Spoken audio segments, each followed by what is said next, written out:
ভাষা শহীদ দিবস উপলক্ষে আজকে 21শে ফেব্রুয়ারিতে আমরা সবাই মিলে সকল করে শ্রদ্ধা জানাতে এসেছি। আমাদের খুব ভালো লাগছে, আমাদের খুব তৃপ্তি পাচ্ছে, আত্মা তৃপ্তি পাচ্ছে।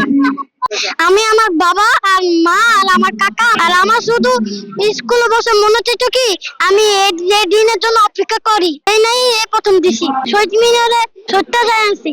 এই দিনে আমাদের ভাষা শহীদদের প্রতি আমরা শ্রদ্ধা জানালাম এবং তাদের কথা স্মরণ করে আমরা প্রতি বছরই এই 21শে ফেব্রুয়ারিতে আমরা শহীদ মিনারে এসে ফুলেল শ্রদ্ধা জানাই এবং তাদের কথা শ্রদ্ধা ভরে স্মরণ করি।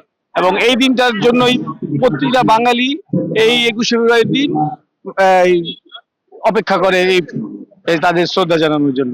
বাঙালি জাতি সবাই জানি যে 21শে ফেব্রুয়ারি আন্তর্জাতিক মাতৃভাষা দিবস।